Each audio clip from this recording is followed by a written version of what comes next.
Yoo-hoo!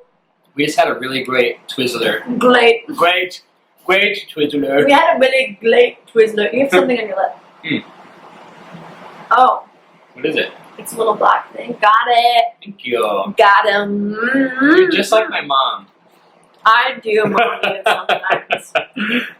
Who else is gonna help a boy out? Have you ever been with a boyfriend or girlfriend and you've been like, you're so much like my dad, and it feels like such a good thing? Rarely, right? Just kidding. You dick. You're all the good parts of my mom. Love you, Mama Teresa. We actually do love you. We do a lot. A lot. So, we're going to talk about our secrets. This is the biggest secret of Alive and Free and what we do with our clients. Here's the thing. I don't even know what we're going to talk about today. So if I'm just sitting here awkwardly, it's because I don't have anything to contribute. So, just sit there, slump over. Don't slump. Posture. Okay. Posture is everything. All right. So we wanted to expose what we do at Alive and Free, how we get our clients so many results and outcomes. What are the results and outcomes? Oh my goodness. If you haven't seen our testimonies page, you need to get over there, like right now. What is it? But first off, it's at aliveandfreeconsulting.com. So go there if you want to see some of our stories of clients. But what we do at Alive and Free is we help women, Christian women, heal relationship with themselves. So we actually help them prepare for a thriving marriage by healing relationship to themselves. Because here's the thing, we actually have an unbroken union with Jesus. If you read Romans 6 verse 11, in the Greek, the Septuagint, if you read that, we are in unbroken fellowship with Jesus. Over here. He remembers the whole Bible, you guys. Unbroken fellowship. Okay, so that's true, right? Except, why do so many people feel distant, separated from God, disconnected? It's because our beliefs are still catching up. But our beliefs were really birthed in our childhood. What we do in our programs is we actually just lead people into an encounter with God, the one that does our job for us.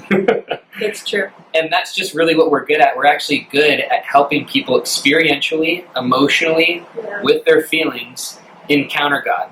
Because what people don't need more of is concept, theology. Like, some people do actually need a lot of theology, but most people, Christians specifically, we become disconnected emotionally from what Jesus paid for. And most of our belief systems originate in our childhood from pain. If you have a crazy experience as a child when you're 5 years old with abuse or neglect from your parents represent God to you. They represent love to you.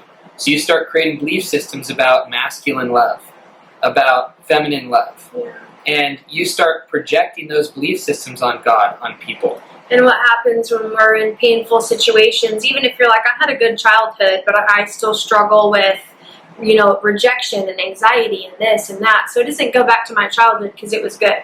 Well, because your parents aren't God, meaning they aren't perfect, you have pain because they fell short from God, right? And any situation where they didn't meet your needs the way that you needed it, which isn't necessarily their job to meet all of your needs, but those experiences cause pain.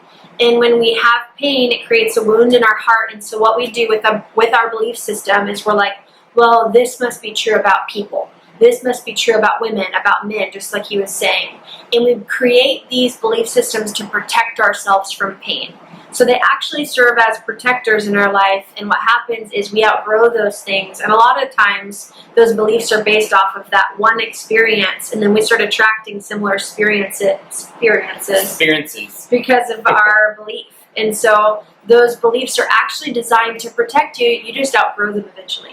We're believers, right? We are believers.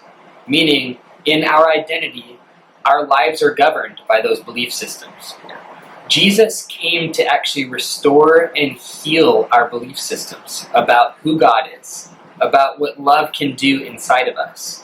And so everything that we do is we walk people through, not adult them, but the child in them. We walk the child in people, specifically women, through encountering God and His goodness, encountering Him in the ways that they desperately needed Him as a child, so that they can heal their belief systems and they can become not self-sufficient in a bad way, but they can become self-sufficient in that they don't desperately require relationship around them to be okay. They don't desperately require needing to serve people or people please to be significant or lovable. Yeah, and the thing is too is you can't intellectually teach somebody those things. Mm-hmm. Think about going to Whole Foods and you eat a burrito. This is what Spencer did a couple months ago. You get a burrito from the Whole Foods bar. It's really, really good, and then you have food poisoning for the next 2 days. You're throwing up, you feel sick to your stomach, you can't move, and you don't ever want Whole Foods again because that one experience tainted you so much that you're not willing to put yourself in harm's way again, right? So you will go way out of your way to go to any other place, even if it's the same ingredients, just to protect yourself from that experience. But it's not until you re-experience Whole Foods again and have a meal that doesn't make you sick that you get to restore and rebuild trust in that area, right? Where you're like, maybe that was a one-time thing. This doesn't have to be the ultimatum about Whole Foods. That's what we do with our emotions, right? You have a bad experience in childhood. Say your dad abused you. I might tell you not all men are abusive. Not all men are bad. There's going to be a good man one day that pursues you. You might hope that that's true, but all you know from experience is that that's not true. All you know from experience is that men cause you pain. And So until you get to go in and re-experience that in a healthy way, you can't create a new belief system because someone just telling you and it hitting your mind doesn't change what you feel and what you believe. like what we do sometimes in our process, we go, okay, so let's say you even identify the lie. Okay, now I'm going to renounce it. Okay, I believe that, men are bad. Okay, I'm going to renounce that lie. I renounce the lie that men are bad. Okay, and I give that to you, Jesus. Okay, God. And it's still Help me good. with that. We're Right? not No. shaming it. It's still a good piece. But I'm just telling you, I've walked through this myself many, many, many, many times. Me too. We have, in the last 7 to 10 years, walked through a lot of different inner healing trainings, workshops, counselors, consultants. We've been through the mix, and we've had a ton of encounters with God. But the thing is, that still reaches a level of concept. Yeah. It doesn't actually create an experiential moment where Jesus can restore through giving you the love and compassion that the child in you needs. And so, I know it sounds like an easy response. Okay, just jump into encounters. That's why we have programs, because this has been a process of learning for us. And I'm not saying that Jesus can't just show up in a moment and completely heal somebody. We love that. I pray that happens every single time. And one thing for me, because I went through thousands of encounters with God, a lot of this course was birthed out of my process with God and learning how to unpack it.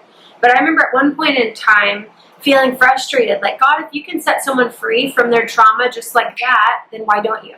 If you can heal people from addiction just like that, then why don't you? If you can heal someone with cancer just like that, then why don't you?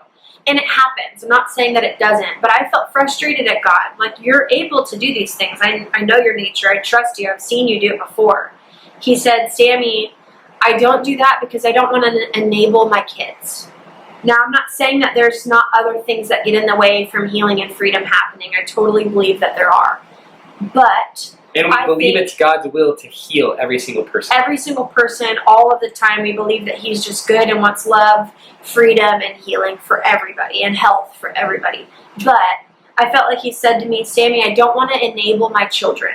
Because if I do a one-time miracle, then every single time they need anything, they're going to expect a one-time miracle for God to swoop in and save them.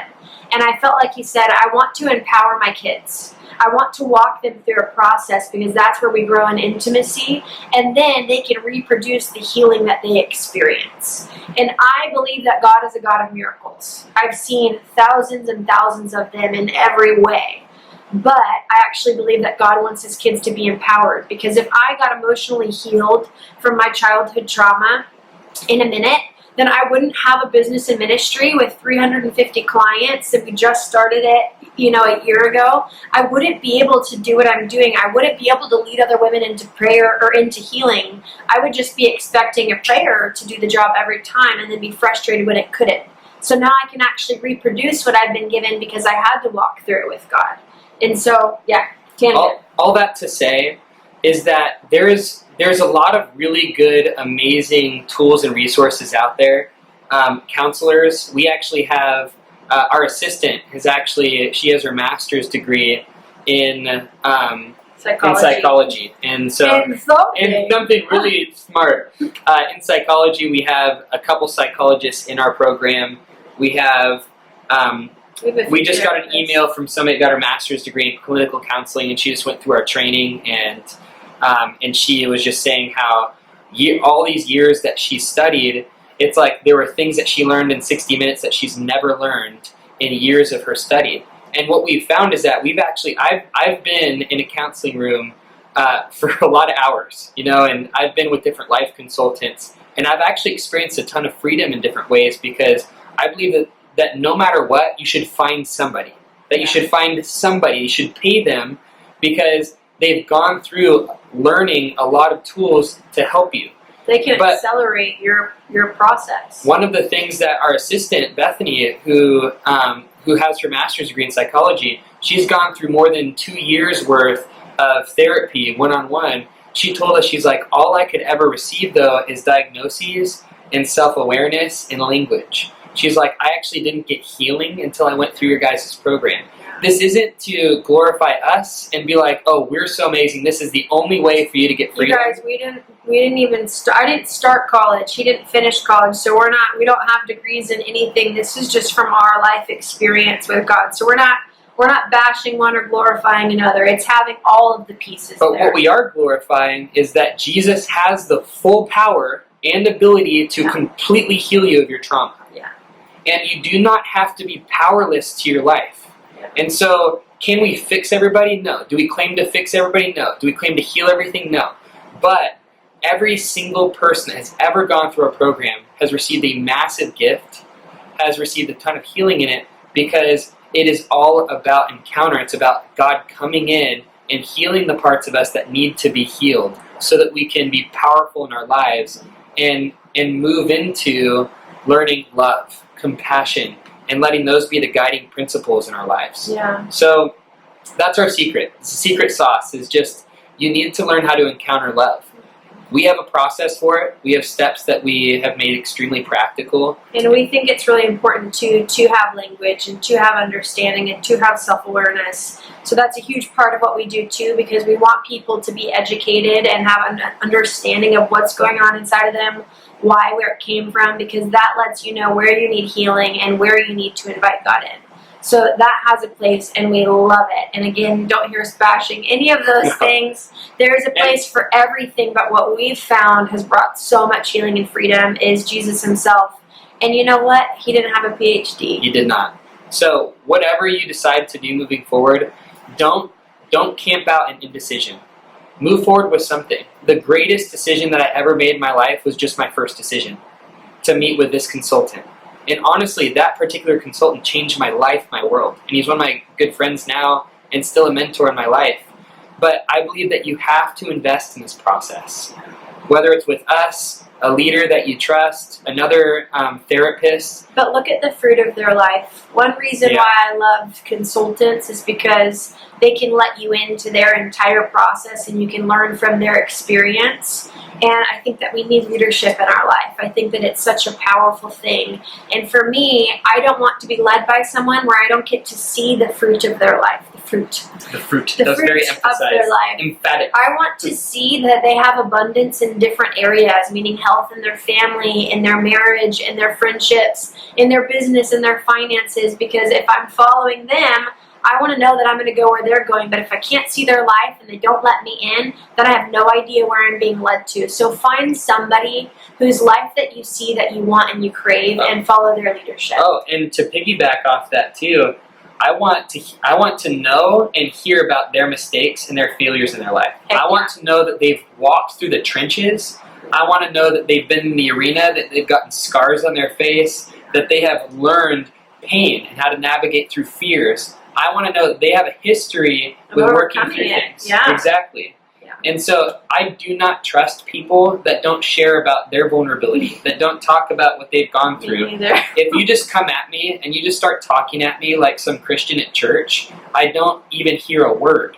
Like, I won't even hear a word. There's just a wall where I'm like, I don't trust you unless I've seen the way that you've cleaned up messes in your life. Yeah.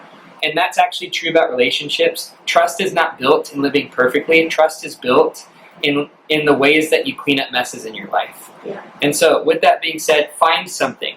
Whether you do look deeper into our programs and find out if that could be a good fit for you, it is an investment.